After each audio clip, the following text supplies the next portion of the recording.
तो हमने अभी तक समास स्टार्ट किया है। हमारा एक क्लास हो भी चुका है। अब दूसरी क्लास चलेगी। तो मैं थोड़ा सा ये लिख दिया हूँ, परिभाषा लिख दिया हूँ इसलिए ताकि जो है हमको थोड़ा समय हमारा बच जाए। हम द्विगु समास पढ़ेंगे। ये समास का कौन सा भेद है जिसमें दूसरा पद क्या होता है, प्रधान होता है। यहाँ दूसरा पद प्रधान लिखा हुआ है, अर्थात पदों के आधार पर समास के चार भेद होते हैं। पहला पद प्रधान, दूसरा पद प्रधान, दोनों पद प्रधान और दोनों पद अप्रधान। तो अब हमारा ये कौन सा समास है, दूसरा पद प्रधान, अर्थात दूसरे वाला, दूसरे कैटेगरी का है। अब हम देखेंगे इसमें कि इसका पहला पद क्या होना चाहिए, संख्यावाची होना चाहिए। सबसे पहले हमें दो तीन चीजों पर क्या कर लेना चाहिए, मार्क बना लेना चाहिए कि समास को पहचाने कैसे। पहला पद क्या होना चाहिए, संख्यावाची या संख्या के समूह को दर्शाना चाहिए। और इसके साथ दूसरा पद जो हो वो क्या होना चाहिए, प्रधान होना चाहिए। पहला पद संख्यावाची होना चाहिए और दूसरा पद क्या होना चाहिए, प्रधान होना चाहिए। जैसे हम लोग यहाँ देखते हैं पहले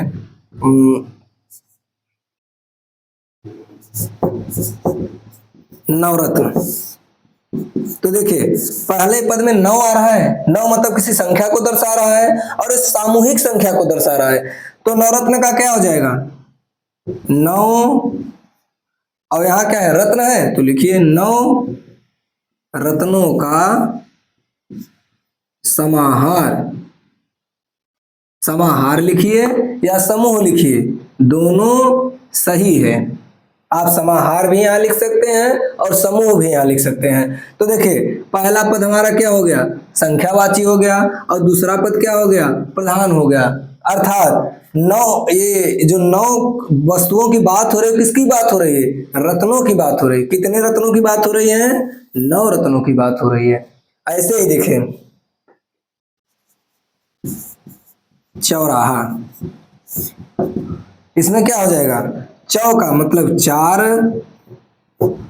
राहों का समूह, समूह या समाहार आप दोनों लिख सकते हैं। चार राहों का समूह, अर्थात पहला क्या बता रहा है, संख्यावाची है, और दूसरा क्या है, दूसरा कह रहा है कि दूसरा पद प्रधान है। रास्ते, रास्ते के बारे में बताया जाना, कितने रास्ते के बारे में बता रहा है, चार रास्ते के बारे में बता रहा है। तो इसका मतलब क्या हो जाएगा, ये द्विगु समास हो जाएगा। चलिए मैं परिभाषा मिटा दे रहा हूं। अब इसके बाद आप लोग नोट करते रहिए, मैं उदाहरण दे रहा हूं, अब आप लोग लगाइए। तो लिखिए जैसे पहले द्विगु का ही बना ले, द्विगु का ही बना ले। द्विगु का मतलब होता है दो गाय, अर्थात दो गायों का समूह। कभी कभी पूछ देता है तो लड़के जो है डाउट में आ जाते हैं कि ये द्विगु का मतलब क्या होता है। तो द्विगु का मतलब होता है दो गायों का समूह, ये ब्रज भाषा है द्विगु। अब देखिए ऐसे लिखिए सप्तर्षि, सप्तर्षि का क्या हो जाएगा, सात ऋषियों का समूह। सप्तर्षि का क्या हो जाएगा, सात ऋषियों का समूह।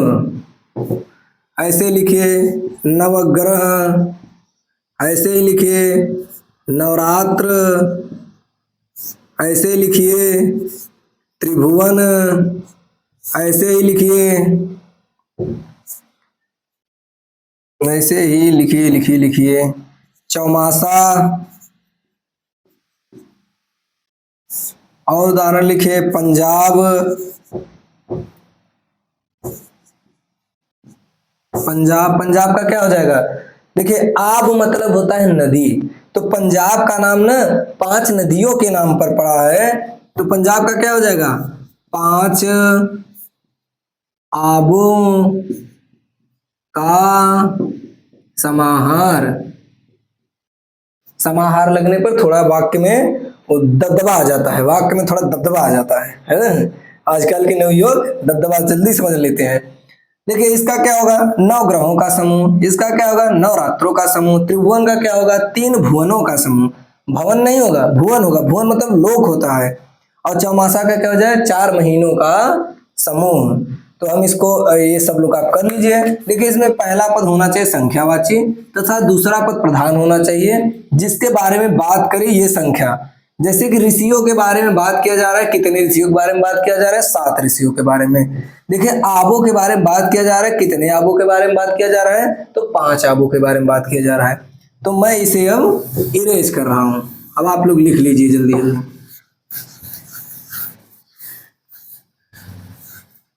अब आगे लिखें।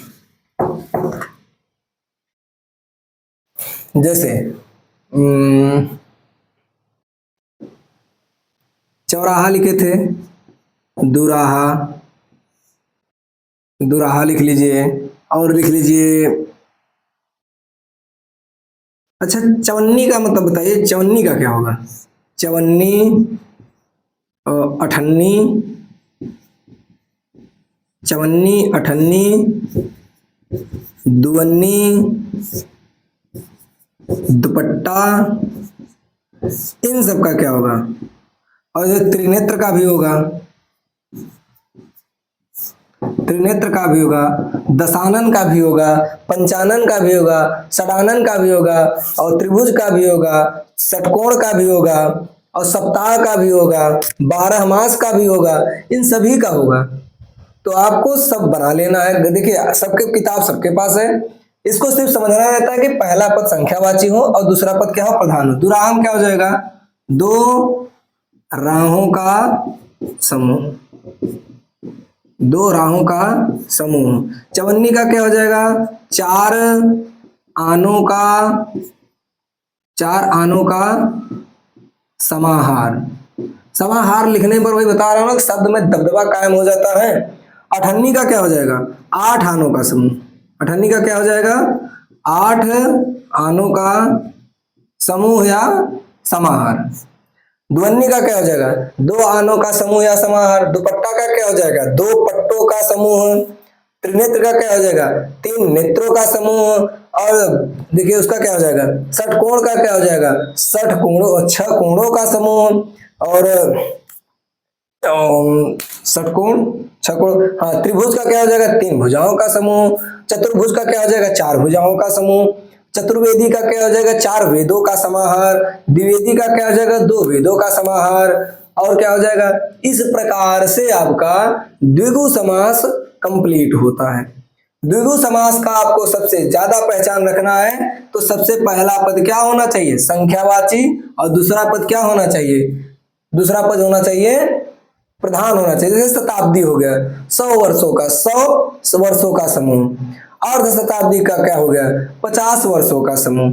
ऐसे करेंगे। तो देखिए इसका एक ट्रिक होता है, तो उसी ट्रिक को थोड़ा सा लिख लीजिए। ये मैं पढ़ाता तो द्वंद्व में हूं, लेकिन मैं अभी ये ट्रिक आपको यहीं बता रहा हूं। तो एक ट्रिक देखिए, ये रहा ट्रिक, है ना? 1 से लेकर 10 तक ये क्या है? समूह, ये समूह की संख्या है। ये क्या है? समूह की संख्या है। 1 से लेकर 10 तक के संख्या को हम द्विगु समास में काउंट करेंगे। और इसके बाद 10 के बाद 20, 30, 40, 50, 60, 70, 80, 90, 100, 110, 120, 140, ऐसे 1000 तक ले जाइए। नीचे की पूरी संख्या, दहाई अंक की पूरी संख्या ले जाइए नीचे की। ये सभी समूहवाचक संख्याएं हैं, ये सभी समूह में रहती हैं। ये सभी कैसी संख्याएं हैं? समूह के हैं। अब इसके बाद यदि कोई संख्या लगती है, जैसे कि 11, 13, 24, 23, 55, 65, 68 हो गया, 75 हो गया, 85 हो गया, ये सभी मैं आपको बाद में बताऊंगा ये कहाँ लगता है। लेकिन ये संख्याएं किस में आती हैं? द्विगु समास में आती हैं। तो हमारा द्विगु समास समाप्त होता है। अब आगे बढ़िए, द्वंद्व समास पर आ जाइए। किस पर आ जाइए? द्वंद्व समास पर। यहां लिखिए पहले द्वंद्व, द्वंद्व समास। हेडिंग डालिए, तब तक मैं थोड़ा घूम लूं। द्वंद्व समास हेडिंग डाल लिए। अब लिखिए, इसमें दोनों पद प्रधान होता है। इसमें क्या होता है? दोनों पद प्रधान होता है तथा विग्रह करते समय तथा विग्रह करते समय और कामा या शब्द को जोड़ दिया जाता है और या शब्द को जोड़ दिया जाता है। अधिकांशतः देखा गया है, अधिकांशतः इसमें क्या होता है, इसकी पहचान लोग कहते हैं योजक चिन्ह। अभी देखो मैं आपको आगे बता दूंगा कि आपको योजक चिन्ह दिखेगा ही नहीं, लेकिन फिर भी वो द्वंद्व समास होगा। आगे उसमें योजक चिन्ह नहीं दिखेगा और भी नहीं दिखेगा, यहाँ भी कुछ भी नहीं दिखेगा, लेकिन फिर भी वो द्वंद्व समास होगा। लेकिन बहुत लोग कहते हैं कि जो है योजक चिन्ह लगा रहेगा तभी द्वंद्व समास होगा। ये गलत धारणा है। योजक चिन्ह नहीं भी लगा रहेगा तब भी वो द्वंद्व समास होगा। तो देखिए क्या है कि अधिकांशतः इसमें योजक चिन्ह लगा होता है। अधिकांशतः इसमें क्या लगाता है, योजक चिन्ह लगा होता है। अधिकांशतः इसमें योजक चिन्ह लगा होता है। अब देखिए कैसे लगा होता है, जैसे देखिए देश विदेश, जैसे क्या हो गया देश विदेश, यहां तो आपको योजक चिन्ह दिख गया, क्या हो जाएगा इसका, देश और विदेश, देश और विदेश हो गया। यहां से योजक चिन्ह गायब हो जाता है, योजक चिन्ह हट जाता है और उसके जगह पर क्या लगता है, और या लगता है, या फिर और लगेगा या तो या लगेगा। तो हम और वाला सीख लिए हैं कि कहाँ कब और लगता है और कब या लगता है। ये भी एक फैक्ट है, इसे भी मैं भी आपको बता रहा हूं कि कब और लगेगा और कब या लगेगा। तो हम पहले इसको मिटा रहे हैं क्योंकि हमारा बोर्ड थोड़ा छोटा है। इसको मिटा करके फिर मैं आपको बता रहा हूं कि योजक या कब लगेगा और कब लगेगा। तो हम पहला रूल पढ़ रहे हैं, पहले और का सारा जितना भी एग्जाम्पल हमको दिख रहा है, जितना मैं समझ में आ रहा है एग्जाम्पल, वो मैं सबसे पहले आपको लिखवा दे रहा हूं। इसके बाद किसका लिखवाऊंगा, या का। चलिए देखिए, जैसे होता है ना चाय पानी, चाय पानी का क्या हो जाएगा, चाय और पानी। जैसे होगा राजा रानी, राजा रानी का क्या हो जाएगा, राजा और रानी। जैसे होगा भाई बहन, क्या हो जाएगा, भाई और बहन। जैसे होगा माता पिता, इसका क्या हो जाएगा, माता और पिता। गुरु शिष्य, गुरु शिष्य का क्या हो जाएगा, गुरु और शिष्य। और लिखिए शिक्षा दीक्षा, शिक्षा दीक्षा, इसका क्या हो जाएगा, शिक्षा और दीक्षा। तो इस प्रकार से इन सभी में और लगेगा। लेकिन अब कोशिश करिए या कहाँ लगेगा भाई, जब और का तो हमें समझ में आ रहा है, चलिए ठीक है इन सब में और लगेगा, तो या कहाँ लगेगा। अब देखिए हम या वाला बता रहे हैं। या का एक नियम होता है, तो हम सबसे पहले एक नियम लिखेंगे, इसे आप सब लोग उतार लीजिएगा, ये बहुत सरल है, इसे बना लेंगे घर पर आ जाएगा। तो सबसे पहले हम या वाला एक पहले नियम लिख लेते हैं। या वाला नियम क्या है कि जिस भी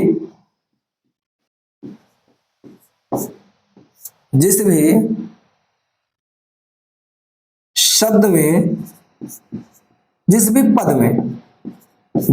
में एक दूसरे